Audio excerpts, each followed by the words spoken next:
Las distribuciones teóricas son modelos con los cuales comparar nuestras distribuciones, pero también sirven como instrumentos de cálculo de probabilidades. Ya en el tema de probabilidad queremos decir si un tratamiento es efectivo y con qué probabilidad. Si trato a un paciente con éxito, ¿me creerán? Podrían decir que fue casualidad. Si el tratamiento funciona con un paciente pero no con otro, tiene una probabilidad del 50%, que es como un volado. Atinar en la mitad de las veces no es bueno, queremos más seguridad. Una medida no es confiable con el 50% porque a veces se mide algo, a veces es error. En un examen de verdadero o falso hay el 50% de atinarle sin saber nada de lo que trata el examen. 4 opciones. Se reduce al 25%, pero en ciencia son más estrictos. Así que pongamos uno de 10, todavía no. Sacar una carta específica de la baraja es de 1 de 52 y ahí sí es adecuado. Parece muy exigente, pero aún así a los científicos les cuesta admitir 5 de 100 y parecen más confiados con 1 de 100. Esto significa que para demostrar algo se debe repetir 100 veces y fallar, a lo mucho en 5. ¿Tienes 100 participantes a la mano? No, pero puedo usar los datos de mi muestra para calcular lo que pasaría si repitiera mi estudio esas 100 veces. Para esto podemos auxiliarnos con las distribuciones, pero hay que explicarlo. Cuando tenemos una distribución, todos los valores están bajo la curva, el 100%. La probabilidad de encontrar uno de los puntajes es 1, confianza absoluta. Si la distribución es simétrica, podemos a ojo dividirla en dos y así cada mitad tiene el 50% de los puntajes, como un volado. Ahora debemos volver a dividir en dos cada mitad para tener el 25% y así sucesivamente hasta encontrar los puntajes tan extremos que sería muy difícil encontrarlos, con una probabilidad de 5 en 100 o de 1 en 100. El problema es que las distribuciones no son rectangulares, incluyen curvas, y los psicólogos no nos vamos a meter con integrales y derivadas. Pues bueno, los estadísticos ya hicieron su trabajo y hay tablas que nos dicen dónde dividirlas y encontrar esos puntajes tan extremos. Pero nunca serán las incontables distribuciones empíricas que puedes producir al tomar datos, sino unas pocas distribuciones teóricas, ideales. Aquí veremos esas distribuciones, iremos de las empíricas a las teóricas. Una escala de medida es completamente convencional. Podemos usar litros o galones, dólares o pesos, pero eso no cambia lo que estamos midiendo o comprando. Cambiar de una escala a otra es un caso de transformar la escala, pero ¿qué pasa y para qué? La transformación de una escala es cuando una regla para asignar números se reemplaza por otra. Se transforman para hacer más fáciles los cálculos, producir una nueva distribución para satisfacer ciertas suposiciones estadísticas o para tener una nueva distribución con características especiales. Vamos a distinguir entre transformaciones que cambian y las que no cambian la forma de la distribución.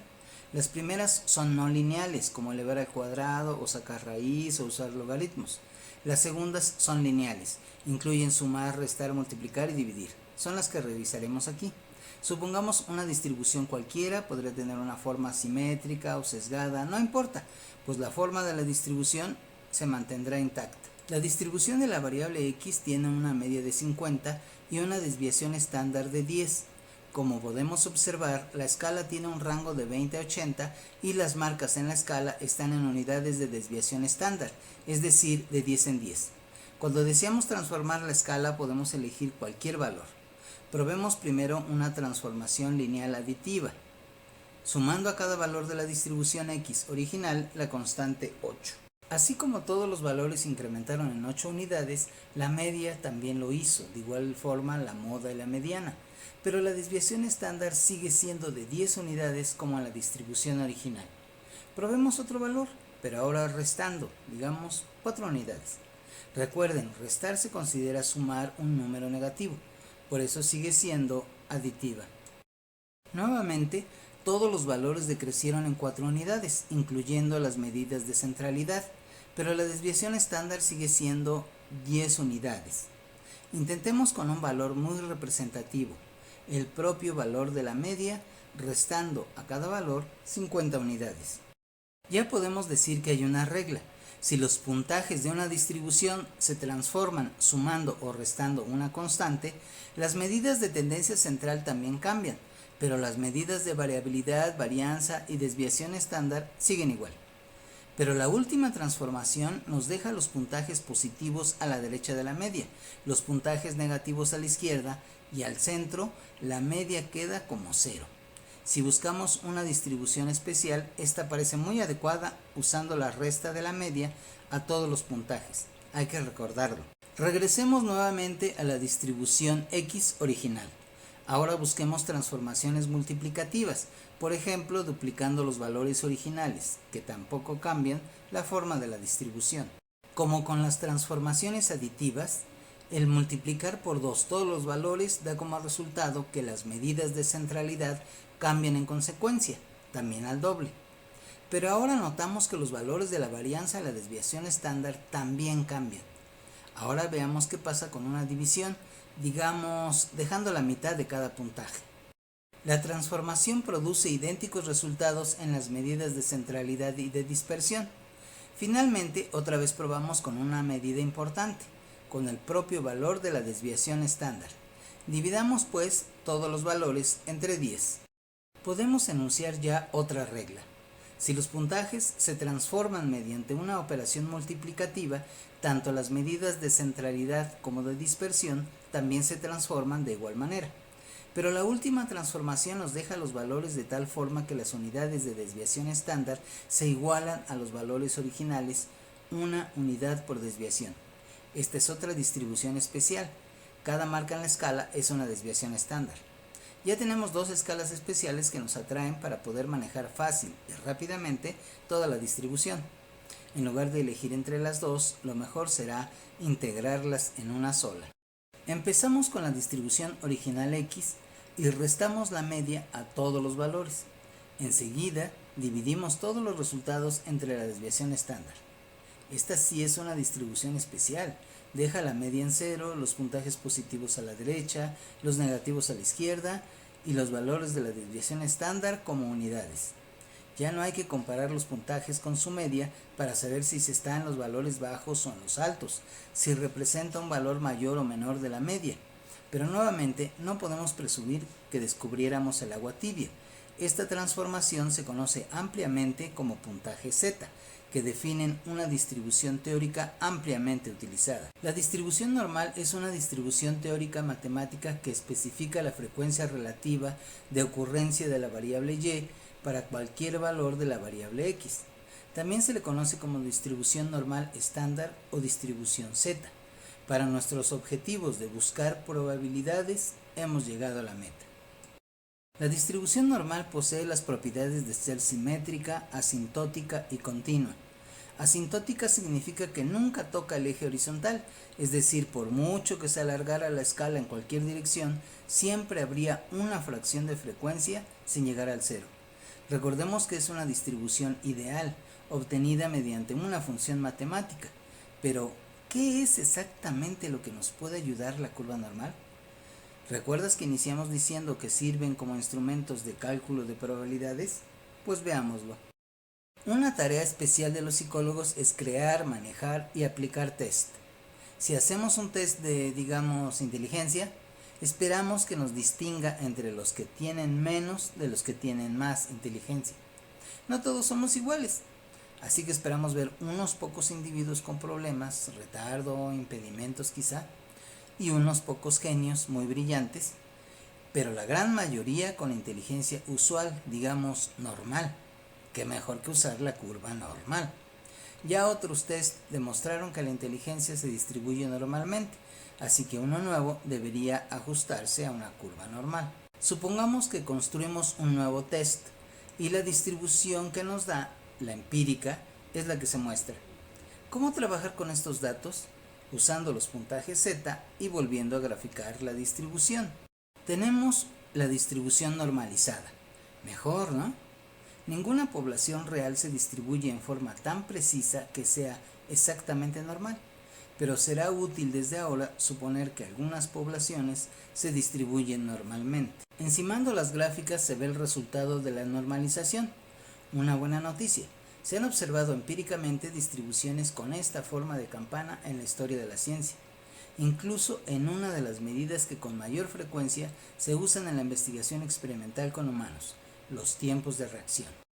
Quizá este segundo ejemplo te caiga de sorpresa, pues apenas al hablar de las medidas de centralidad decíamos que una distribución de frecuencias de tiempos de reacción generalmente está sesgada positivamente por la existencia de un límite inferior. Pero eso es si medimos los tiempos de reacción de un individuo. Si medimos los tiempos de reacción promedio de muchos individuos o entre individuos, la distribución se conforma de manera muy justa a una distribución normal. Otra ventaja de las distribuciones: no solo se pueden situar puntajes individuales en una distribución, también se pueden comparar poblaciones en términos de sus parámetros, mediante las muestras, es decir, infiriéndolas de las estadísticas. Pero una de las preguntas más interesantes que puede contestarse con los puntajes Z es: ¿esta muestra viene de esta población? ¿Y con qué probabilidad? Supongamos que obtenemos una muestra de pacientes ansiosos en extremo. Un tratamiento puede ser exitoso sin llegar a eliminar por completo la ansiedad, pero solo se debe tener un criterio para determinar cuándo la muestra cambia de población, de una con ansiedad extrema a una con ansiedad promedio. Aún hay más: podemos ubicar el lugar de una media en una distribución de medias. De manera que si conoce la población se pueden sacar muchas muestras de, digamos, 100 datos. Cada muestra tiene media, cada media es un dato. Se grafica la frecuencia de estos promedios y se toma como cualquier distribución. Se saca la media de los promedios y casi con certeza es igual a la media de la población original. La desviación estándar de las medias se llama error estándar de la media. De manera que podemos comparar muestras entre sí, grupo control contra experimental o más de dos grupos. La distribución de medias es aproximadamente normal y el ajuste a la normalidad depende de tres factores. A. La población original está distribuida normalmente. B. Las muestras son aleatorias. Y C. Las muestras son grandes. De estos factores el más importante es el B, y con que se cumpla una de las otras dos, tenemos una distribución normal de promedios. La implicación es muy importante, pues cumplir la primera opción es muy difícil, porque implica medir a una población. Mejor se obtienen muestras aleatorias de un tamaño considerable y tenemos medias que se distribuyen normalmente. Esta propiedad se conoce como el teorema del límite central o ley de los grandes números.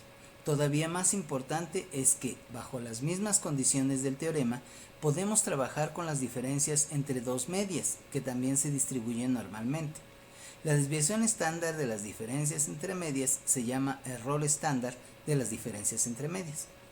Con la curva normal es posible determinar si una cierta diferencia entre dos medias se espera con mucha probabilidad o por el contrario es tan improbable que es justo considerarlas como de diferentes poblaciones. Finalmente, el teorema del límite central se puede ver como una afirmación que establece que la suma de un gran número de variables aleatorias independientes se distribuye en forma normal, aun si las distribuciones originales de las variables sean no normales, sesgadas en forma de U, etc. De manera que las variables dependientes más frecuentes en psicología, que son un compuesto de varias medidas, por ejemplo, el total de las respuestas a un cuestionario, se distribuirían de forma normal. En un experimento de memoria diríamos que hay un número real de palabras recordadas, pero los individuos se acercan alrededor de ese número real, pero los errores les impiden recordar ese número de palabras exactamente. Algunos por problemas de motivación recuerdan menos, otros por familiaridad con las palabras recuerdan más, etc. Aún no estamos satisfechos por dos inconvenientes. 1. Nuestras muestras no suelen ser tan grandes. 2. No sabemos el error estándar. No hay problema. Hay más distribuciones teóricas de las que podemos echar mano. Tenemos la T de Student, la chi cuadrada, la F del análisis de varianza y la binomial para datos no continuos. Vamos a usar estas distribuciones en la prueba de hipótesis en la siguiente lección.